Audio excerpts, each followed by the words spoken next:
تخيلوا معايا كده واحد من أعظم المدربين في تاريخ الكورة، راجل كسب كل حاجة حرفياً، يجي دلوقتي مش عارف ينام من التوتر بسبب ماتش. الأخبار اللي طالعة من دوائر ريال مدريد بتأكد إن كارلو أنشيلوتي اللي بيدرب منتخب البرازيل دلوقتي حاسس بضغط غير طبيعي وهو بيستعد يواجه المنتخب المغربي بقيادة محمد وابي. في الشرح بتاعنا النهاردة هنفك مع بعض اللغز التكتيكي المغربي اللي عامل أزمة حقيقية لأسطورة بحجم أنشيلوتي. المقولة دي لوحدها بتلخص كمية الإحباط اللي الراجل ده حاسس بيها. يعني تخيلوا أنشيلوتي كل ما يسمع اسم المغرب أو محمد وهبي ياخد تنهيدة عميقة كده. ليه بقى؟ الموضوع مش بس خوف من قوة المنافس، الموضوع في الغياب المرعب للمعلومات. الراجل بيواجه حالة من انعدام البيانات المرجعية تماماً، مفيش أي داتا ولا أرقام ولا أي حاجة يقدر يبني عليها خطته. الفريق ده بالنسبة له عامل زي الصندوق المقفول اللي محدش عارف جواه إيه بالظبط. النقطة الفاصلة هنا هي التناقض المرعب بين المدرستين. كلنا عارفين أن أنشيلوتي مدرسته بتعتمد على التحضير الرياضي الدقيق جداً. راجل ما بيسيبش أي حاجة للصدفة، كل حركة كل تمريرة محسوبة بالملي.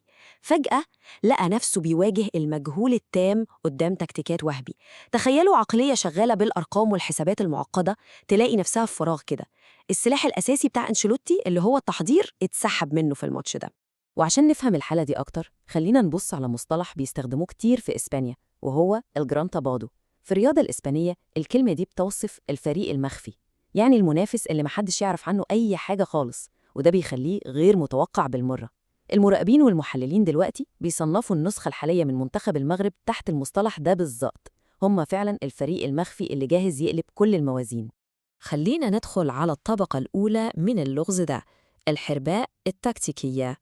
إزاي بقى الفريق ده قدر يوصل لمرحلة الغموض دي؟ السر في الأسماء اللي قدامنا دي. محمد وهبي ما بيعتمدش على أفكاره بس، لا، ده مخصص محلل فيديو كل وظيفته في الحياة إنه يراقب أحدث الابتكارات التكتيكية اللي بيعملها أكبر مدربي الأندية في العالم. بنتكلم عن أسماء تقيلة زي جوارديولا، هانز فليك، كومباني ولويس إنريكي. وهبي بياخد أحدث ترند في عالم التكتيك ويدمجه في فريقه. راجل متابع لكل تفاصيل صغيرة وكبيرة في الكورة الحديثة. وده بيودينا لنتيجة عملية مرعبة من الدراسة المكثفة دي.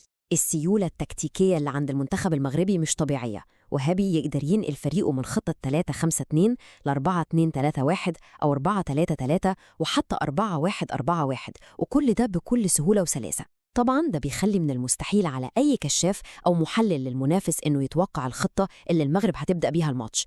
الخصم بيكون حرفياً تايه ومشتت بين كل الاحتمالات دي. ندخل بقى على الطبقة التانية في الأزمة دي، مجاهيل القايمة. لو افترضنا يعني إن الخصم قدر يفك شفرة الخطة بطريقة أو بأخرى، هيصطدم بحيطة السد التانية خالص. حطوا نفسكم مكان الكشافين البرازيليين كده. أول سؤال هيجي في دماغهم، النجم الكبير إبراهيم دياز هيلعب فين؟ هل هينزل كمهاجم وهمي يسحب معاه المدافعين ويفضي مساحات، ولا هيلعب على الجناح اليمين ويخلق خطورة من على الأطراف؟ إجابة سؤال زي ده لوحده بتغير طريقة دفاع الخصم بالكامل، والمشكلة إن محدش عنده إجابة أصلاً. والأسئلة ما بتخلصش. ننزل شوية لخط الدفاع. نصير مزراوي، اللاعب اللي خبرته كبيرة ومرن جداً تكتيكياً، هل هيشارك كظهير أيسر زي ما تعودنا نشوفه كتير، ولا وهبي هيفاجئ الكل ويعتمد عليه كقلب دفاع؟ المرونة دي عند اللعيبة الكبار بتزود حالة عدم اليقين، وبتخلي الخصم يبني خطط على احتمالات ممكن ما تحصلش على أرض الملعب. وهنا بنخبط في سؤال محير جدا، مركز ظهير الأيمن في غياب لاعب تقيل بحجم أشرف حكيمي، مين اللي هيعوضه؟ دي علامة استفهام ضخمة جدا في الخط الخلفي. الخصوم بيكونوا هيموتوا ويعرفوا إجابات للأسئلة دي عشان يبنوا استراتيجية الهجوم بتاعتهم، لكن للأسف مفيش أي دليل ولا حتى تلميح يقدروا يمسكوا فيه. التفاصيل دي بتلخص جزء كبير من الصداع اللي عند البرازيل. تخيلوا دخول جيل جديد بالكامل من اللاعبين مزدوج الجنسية، أسماء زي أيوب بوعدي، محمد علي شو، وريان بونيدا. اللعيبة دي في البطولات الكبيرة اللي فاتت زي كأس العالم أو إفريقيا يا إما كانوا لسه أطفال يا إما ما كانوش مشاركين أصلاً. دلوقتي هم متاحين وجاهزين ينزلوا الملعب. فين المشكلة بقى للمنافس؟ المشكلة إنه مفيش ليهم أي فيديوهات أو تاريخ دولي مع المنتخب ينفع يتدرس عشان يتفهم دورهم في المنظومة الجديدة دي. ممكن حد يجي يقول طيب ما الموضوع بسيط، يتفرجوا على ماتشات المغرب القديمة وخلاص. الحقيقة إن ده تضييع وقت. الفيديوهات القديمة حرفياً ملهاش أي 30 لازمة. ليه؟ لأننا ببساطة بنتفرج على منتخب تاني خالص، مدرب مختلف، تكتيكات مختلفة، وحتى اللعيبة اتغيروا. الطرق التقليدية في التحضير واستكشاف الخصوم هنا نقدر نقول عليها بقت قديمة وغير فعالة بالمرة.